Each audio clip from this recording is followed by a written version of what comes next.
Dito mo papatirihin yan? Dagdag palo lang yan dito eh. Carlos, paalam mo din kita. Kaya wala akong karapatan magsalita ng ganyan. Baka nakakalimutan mo, nakikitira ka lang dito. Ito, bigay to kuya eh. Napaka-epal eh. Ilalagay ko to sa bag ni Jepoy para pag nakita ni Kuya, nasa kanya yung relo. Yung relo ko nawawala. Nakita mo? Pakialam ko sa relo mo. Kaya di ko talaga alam kung bakit nasa bag ko to eh. Naku kuya, palayasin mo na yan. Oo, tama yan.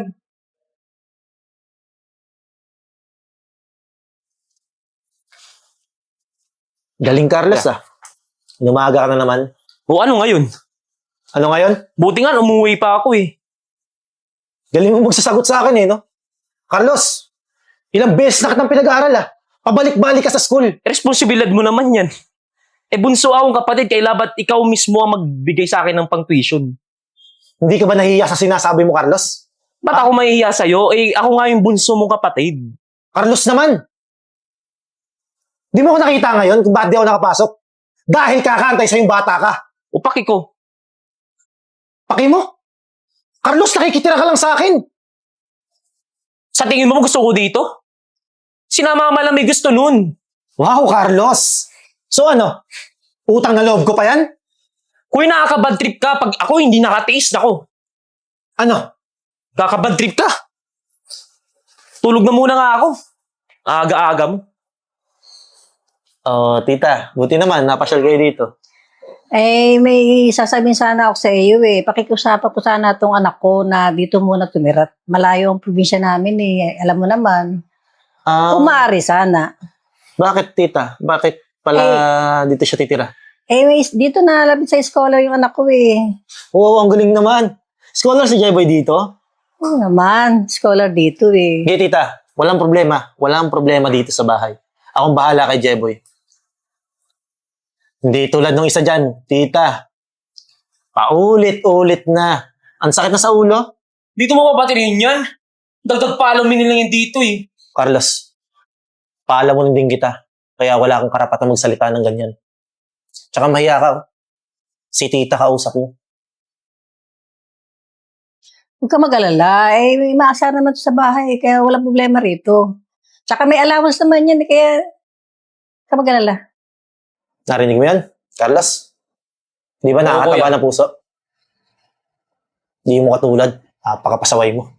O, paano, Jepoy? Alis na ako. Charles, alis na ako, ha? O, sige, ikaw nang bahala dito sa anak ko. Sige, tita. Ingat po kayo, ha? Okay. Ay kuya, maraming salamat nga pala sa pagpapatira mo sa akin dito ha. Ako ba, Jeboy? Wala yun. Tsaka, alam ko naman na masipag ka mag-aaral eh. Huwag ka mag-alala kuya. Mas lalo ko pong pagbubuti ng pag-aaral ko. Ay nga pala, Insan. Huwag ka mag-alala. Hindi ako magiging pabigat dito. Sus, sinasabi mo lang yan eh. Hoy, Carlos. Kaya ka nga. Hindi ka na nga marunong mag-aral eh. Ganyan ka pa magsalita. So, ganito na lang. Samahan kita sa kwarto mo.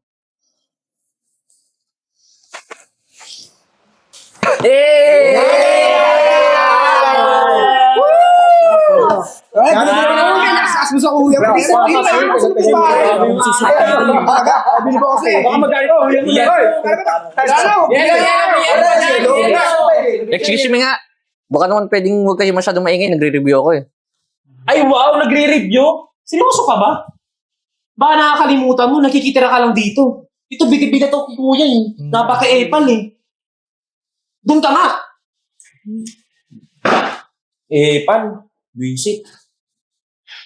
Uy, tama na yan. Nagre-review pala yung tao. Dapat hindi na tayo dito. Di yan, ako masusunod dito. Dapat sa labas tayo nag-inom eh. Oo nga. Ako gagawa ng paraan para mapalayas ang Jepoy niya. Tama. Goods yan, par! Goods! Enjoy na tayo. Dito na. Okay, sa Ay guys, may iba nga naman. Ano yun? May naisip ako. Ano na naisip mo? May plano ako. Ano naman yun? Nagawa ako ng paraan para mapalayas ang Jepoy niya. Tama, gusto ko yan. Gusto ko yan. Alam mo yan? Gusto yun. Sumunod kayo sa akin. Saan tayo punta? Plan. Tara. Ops, guys, dyan lang kayo. Ano naman gagawin ng mga yun? Ano naman kalokohan yan? Ang madami tayo dyan. Kawawa naman si Jeffy. Nakainis talaga. Pre, ano ba gagawin mo? Ito na yung plano ko. Importante ito kuya eh. mahalaga to sa kanya. Oo. For sure, mapapalayas na yung Jepoy na yan. Goods yan. Ano naman naisip mong plano? Ito na. Gago, pre. Malagang gamit yun ah. Sobrang mahal to.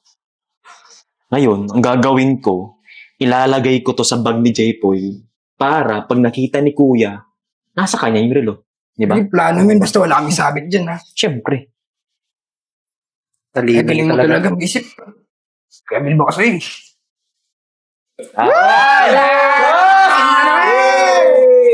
Karami na tayo. Alak Carlos, Kuya mo.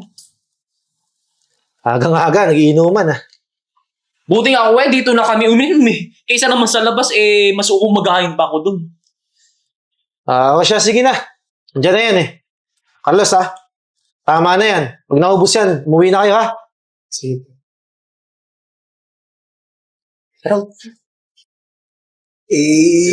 Sabi ko sa inyo, di ba? Siyempre ako masusunod dito eh. Last na ako sa ulo mo. Mas talaga par. Tibay mo naman. Sige ba? Yes. Shut na. Grabe. Carlos!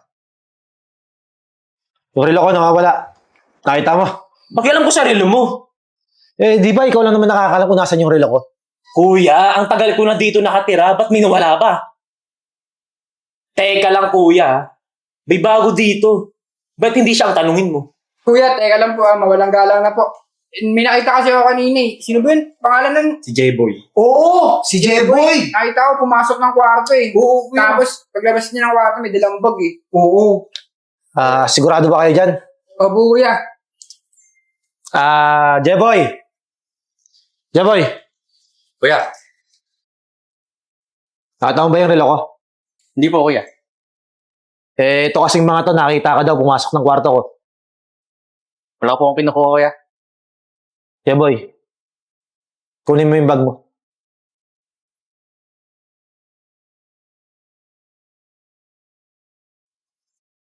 Ito po. Sige, Jeboy, ikaw na magbukas. Jeboy, ano yan? Ba't nasa bag ko to? Jeboy, magkulang ba ako sa'yo? Jeboy, pinatira ka tayo dito Di na kita pinagbabayad eh.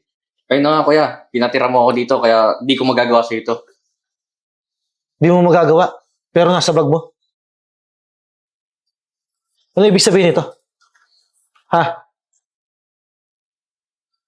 Kaya di ko talaga alam kung bakit nasa bag ko to eh. Naku kuya, palayasin mo na yan. Oo, tama yan. Hindi. Hindi ko to pwedeng palayasin. Kulang yun eh. Dapat dito makulong. Jeboy, pumasok ka sa kwarto. Carlos, pasensya ka na pagbitakan pa kita. Lalabas muna ako Tatawag lang ang pulis. Kuya. Ay. Oh. May sasabihin talaga ako sa'yo. Tungkol saan?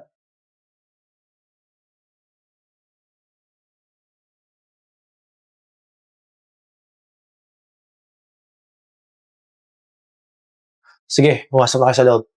Sige kuya.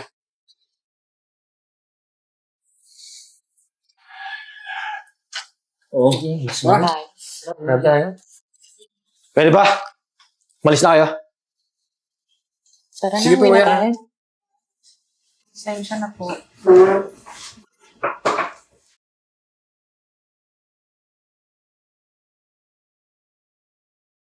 Pakabatrip ka naman kuya. Ba't mo pinalis yung mga tropa ko? Alis na nga ako, punta na ako sa kwarto. Ano bang problema mong bata ka? Bakit pati si J-Boy pinag-iinitan mo? Ano ba nagawa mali sa'yo nun? Ano? Sumagot ka! Kuya, wag! Ano ko nagkulang? Kuya, wag! Kuya! Kuya, ano na siya. Naiintindihan ko naman kung bakit ganyan siya eh. Kasi sa lahat ng pamilya natin, siya lagi yung pinag-iinitan. Kaya mo kuya, tutulungan ko na lang siya sa pag-aaral niya para maging mabuting tao siya. Sorry, J-Boy. Sorry sa lahat ng mga nagawa ko. Kasi di ko kasi alam eh. Stress na stress ako sa lahat-lahat. Di ko alam kung paano ko itatama yung mga nagawa kong mali. Sa akin, okay lang yun. Pero ang pinakamahalaga, dapat doon ka sa kuya mo mag-sorry. Kuya, sorry pala. Sorry sa lahat ng mga nagawa ko. Yaan mo, babawi ako sa lahat. Carlos, sorry din ha. Sumabog na ako sa galit eh. Hindi ko kasi alam kung saan ako nagkamali eh. Saan ako nagkulang. Pero Carlos naman, please lang. Intindihin mo naman ako. Huwag ka na gumawa ng mga mali. Pagod na ako sa'yo eh. Sana naman matuto ka. Andiyan yung pinsan mo. Tutulungan ka niyan. Jeboy. Thank you ah. Tsaka, sorry kanina. Kung napagbintangan kita.